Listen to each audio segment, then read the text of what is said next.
What if the world erased a speech not because it was wrong, but because it was dangerous to hear? In one of his most controversial and rarely discussed addresses, Louis Farrakhan presented Muammar Gaddafi not as the caricature often shown in mainstream media, but as a leader who openly challenged Western political and economic dominance. According to Farrakhan, Gaddafi's greatest crime was not his personality or his rhetoric, but his vision, a vision of African independence, unity, and self-determination in a global system built on dependency. Gaddafi pushed for an Africa that could stand on its own feet. He supported continental cooperation, encouraged African nations to control their resources, and invested in infrastructure designed to free Africa from external economic pressure. In doing so, he questioned a long-standing global order where power, finance, and communication flowed outward from the continent rather than within it. Farrakhan framed this challenge as a direct threat to entrenched interests that benefited from Africa remaining divided and dependent. This story is not about defending a man. It is about examining an idea, the idea that sovereignty, when claimed by those who have long been denied it, often meets resistance. Farrakhan warned that leaders who seek independence outside approved frameworks are rarely debated fairly. Instead, their narratives are simplified, their motives questioned, and their legacies reduced to slogans. As you listen, ask yourself, why are some voices amplified while others fade into silence? Why are certain perspectives absent from history books, yet whispered in speeches that never seem to circulate freely? If you believe history deserves to be examined from more than one angle, support conversations that encourage critical thinking. Like this video, subscribe to the channel, and stay with us as we explore stories that challenge the surface narrative and invite you to see the world with sharper clarity. When Muammar Gaddafi spoke about African unity, it was never a symbolic gesture or a distant dream meant only for speeches. According to Louis Farrakhan, Gaddafi understood that political independence without economic and technological control was an illusion, and that realization shaped the decisions he made behind closed doors, far from the cameras that later defined his image. While much of the world focused on his confrontational style, a quieter transformation was unfolding, one rooted in infrastructure, strategy, and long-term vision for the African continent. For decades, Africa's communication lines ran outward, not inward. A simple phone call between African nations often had to pass through European networks, costing enormous sums of money and reinforcing dependence on former colonial powers. Gaddafi saw this not as a technical inconvenience, but as a symbol of unfinished liberation. He believed that a continent unable to communicate freely could never truly govern itself. This belief led to one of his most ambitious investments, Africa's first independent communication satellite. By committing hundreds of millions of dollars to the project and persuading other African nations to contribute, he helped create a system that allowed African countries to connect directly with one another for the first time.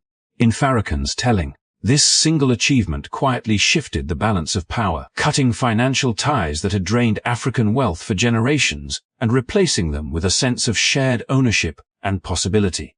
Yet communication was only one piece of a much larger puzzle. Gaddafi repeatedly warned that exporting raw materials while importing finished goods kept Africa locked in a cycle of dependency. Minerals, oil, and agricultural products left the continent at low prices, only to return as expensive products that few could afford. To him, this was not trade, but imbalance disguised as cooperation. He urged African leaders to invest in local manufacturing, to refine their own resources, and to sell finished products on the global market under their own terms. Farrakhan emphasized that this message unsettled powerful economic interests because it challenged a system that had functioned smoothly for decades, benefiting those far removed from African soil. What tied these initiatives together was not ambition for dominance, but a belief in dignity. Gaddafi envisioned an Africa that spoke to the world with one voice, negotiated as an equal, and refused to measure its future by standards imposed from outside. His push toward a unified continent, often described as the foundation of a future United States of Africa, was built on practical steps rather than slogans. Communication independence, coupled resource control, and regional cooperation were meant to form the backbone of that vision. creating a structure strong enough to withstand external pressure. In this light, Farrakhan presents Gaddafi not as an isolated ruler acting alone, but as a figure attempting to alter the direction of history by addressing the mechanics of power rather than its appearance. These efforts, rarely explored in depth, reveal why his legacy remains so contested. They also explain why his ideas continue to resonate long after his death, not as relics of a fallen leader, but as unresolved questions about who controls Africa's future and on whose terms that future will be shaped. To understand why Muammar Gaddafi's name still provokes such strong reactions, Louis Farrakhan urged listeners to look beyond headlines and focus instead on how power was used inside Libya once its oil wealth was brought under national control. In his telling, the nationalization of oil was not framed as an act of confrontation with the outside world, but as a turning point in how a country could redefine its relationship with its own people. Oil, long extracted for the benefit of foreign companies and distant markets, became the engine through which everyday life in Libya was reshaped. Before Gaddafi's rise, Libya was one of the poorest nations in North Africa, with limited access to education, minimal healthcare infrastructure, and widespread illiteracy. Farrakhan describes how oil revenue, once redirected inward, began to fund systems designed to remove basic survival from the realm of privilege. Healthcare was treated not as a commodity, but as a shared responsibility. Clinics and hospitals expanded across the country. Doctors and medicines became accessible to ordinary families, and even complex medical procedures could be funded when local facilities were insufficient. This approach altered the relationship between citizen and state, replacing dependency on charity or foreign aid with an expectation of care rooted in national resources. Education followed a similar path. Schools and universities were built and funded through oil income, opening doors that had previously been closed to large segments of the population. Literacy rates rose dramatically over time, reflecting not just an increase in classrooms, but a broader shift in national priorities. Learning was framed as a foundation for sovereignty, a way to prepare future generations to manage their own institutions rather than rely on external expertise. Farrakhan highlights this emphasis as part of a larger pattern, one in which control over resources was directly tied to control over destiny. As healthcare and education improved, life expectancy rose, signaling deeper changes beneath the surface.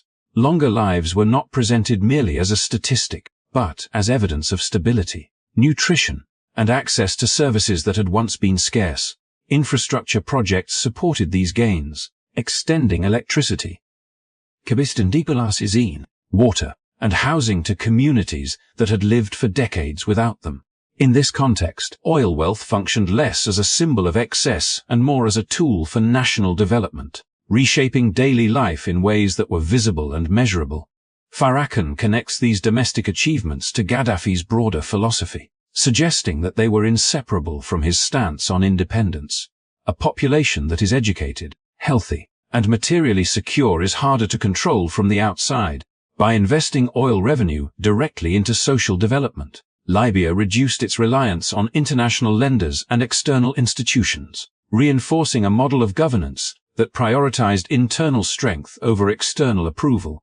This, Farrakhan argues, is why Gaddafi's domestic record cannot be separated from his international conflicts. The same policies that raised living standards at home also challenged a global system accustomed to extracting wealth without responsibility for its outcomes. Whether admired or criticized, the Libyan experiment stands as a case study in how resource control can be translated into social transformation, and why such transformations often attract intense scrutiny when they disrupt established patterns of power. As pressure closed in on Libya and the balance of power began to shift, Louis Farrakhan emphasized that Muammar Gaddafi was presented with a choice few leaders ever faced so openly. Safe passage was reportedly offered, along with the promise of comfort and survival far from the land he had ruled for decades. For many, such an offer would have seemed practical, even sensible, especially in a moment when the outcome appeared uncertain. Yet Farrakhan framed Gaddafi's response as the final expression of a worldview that had guided him long before the crisis reached its peak.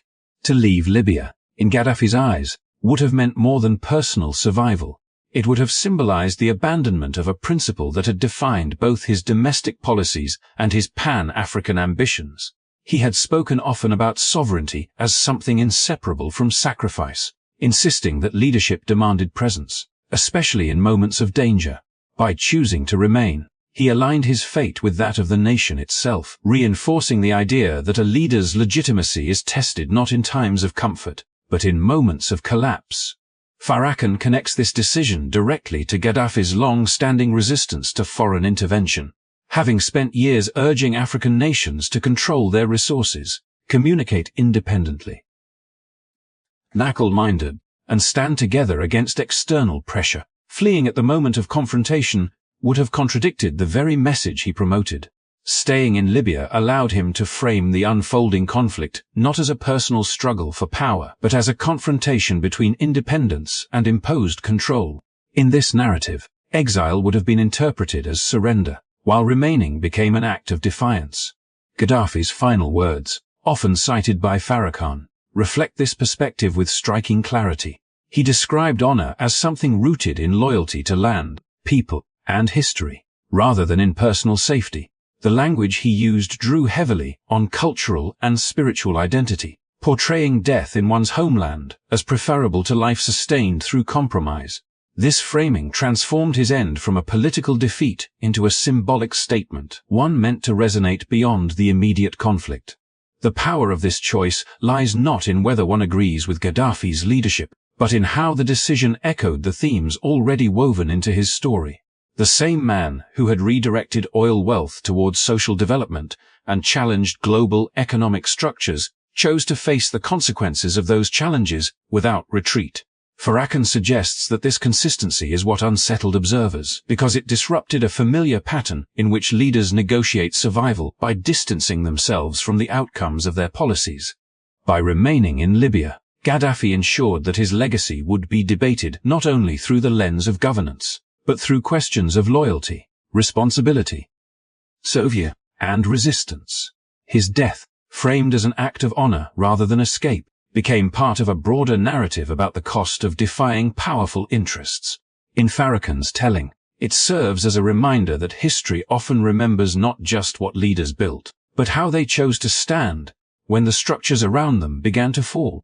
As Louis Farrakhan continued to trace the final chapter of Libya's collapse, he urged listeners to question simplified explanations that reduce a complex conflict to the language of spontaneous revolt. In his account, the fall of Libya was not the inevitable result of popular uprising alone, but the outcome of overwhelming external force combined with fractures from within. This distinction, Farrakhan argued, was essential to understanding why the country unraveled so quickly and why its institutions proved unable to withstand the pressure placed upon them. He described how sustained NATO air operations altered the balance on the ground in ways that internal opposition could not have achieved independently. Infrastructure that had taken decades to build was damaged or destroyed in a matter of weeks. Communication lines were disrupted, and the ability of the state to function cohesively was steadily eroded. Farrakhan framed this intervention not as a neutral act carried out from a distance, but as a decisive factor that reshaped the conflict's trajectory. Without it, he suggested, the struggle would have unfolded very differently, with outcomes negotiated internally rather than imposed from above. Yet Farrakhan placed equal emphasis on betrayal from within, warning that external pressure alone rarely succeeds without internal cooperation. He spoke of trusted figures who turned away at critical moments, motivated by fear, ambition, or the promise of personal security. In his telling, betrayal was not limited to the battlefield but extended into political circles, institutions, and alliances once assumed to be stable. This internal breakdown, he argued, weakened Libya's capacity to respond as a unified nation, making it vulnerable to forces that had long sought to reshape it. Farrakhan connected this pattern to a broader historical lesson, one that echoed through earlier discussions of sovereignty and resistance. Leaders who challenge dominant systems often face not only opposition from outside, but hesitation and division among those closest to them. The promise of safety, recognition, or favor can quietly erode loyalty, especially when the cost of resistance becomes high. Farrakhan warned that such moments reveal the true strength of a nation's foundations, exposing whether unity is built on shared conviction or temporary convenience. This perspective also shaped his cautionary message about trusting former adversaries. Farrakhan reminded listeners that gestures of reconciliation, symbolic handshakes, and public declarations of partnership do not always signal genuine change. History, he suggested, is filled with examples where former rivals appear accommodating only until their objectives are secured. In Libya's case, he argued, moments of apparent acceptance created a false sense of security, dulling awareness of deeper strategic intentions. By weaving together external intervention and internal betrayal, Farrakhan presented Libya's collapse as a layered process rather than a single event. It was the convergence of military pressure, fractured loyalty, and misplaced trust that ultimately brought the system down. This framing reinforced the themes already present throughout the narrative. Independence invites resistance, sovereignty demands vigilance, and power rarely relinquishes influence without consequence. In Farrakhan's telling, Libya's story serves as a warning rather than a verdict.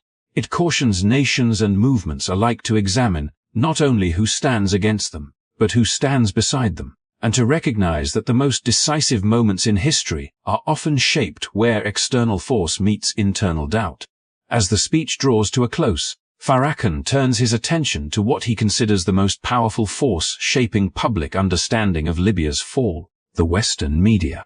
According to his argument, the story the world was told was carefully framed, selective in its details, and narrow in its focus. Complex histories were reduced to simple labels, and long-term social and economic realities were pushed aside in favor of emotionally charged narratives. In this framing, Gaddafi's removal was presented as a moral necessity, while deeper questions about motive and consequence were left unexplored. Farrakhan challenges listeners to consider why certain facts rarely made headlines. Achievements that complicated the dominant storyline were minimized or ignored, while accusations were repeated until they became accepted truth. He argues that this was not accidental, but structural, rooted in a media environment tied closely to political and economic power. When information flows through institutions that benefit from a particular global order, stories that threaten that order struggle to survive. In this sense, silence can be as influential as distortion. From Farrakhan's perspective, the language of human rights became a convenient lens through which intervention could be justified, even when outcomes contradicted the stated intentions. The destruction of infrastructure, the fragmentation of society, and the long-term instability that followed were rarely weighed against the promises made at the outset. Instead, attention shifted quickly, leaving unanswered questions about responsibility and accountability. Farrakhan suggests that when moral language is used selectively, it risks losing its meaning altogether. He extends this critique beyond Libya, warning that the same patterns repeat wherever power is challenged. Media narratives, he argues, often determine not only what people think, but what they are allowed to question. When dissenting perspectives are marginalized or framed as illegitimate, public debate narrows, and complex realities are replaced by comfortable conclusions. In such an environment, truth becomes fragile, dependent on the courage of those willing to speak despite consequence. The speech ultimately invites reflection rather than certainty. Farrakhan does not ask listeners to adopt a single viewpoint, but to recognize the importance of skepticism, context, and historical memory. He frames Libya's story as a reminder that global dominance is rarely maintained through force alone, but through control of narrative, perception, and legitimacy. When these tools align, entire nations can be redefined in the public imagination with remarkable speed. As we come to the end of this story, thank you for taking the time to listen, reflect, and engage with a perspective that is often left out of mainstream conversations. If you value deeper discussions, alternative viewpoints, deep lens, and content that encourages critical thinking, please like this video and subscribe to the channel. Your support helps keep these conversations alive and ensures that more stories like this can continue to be explored.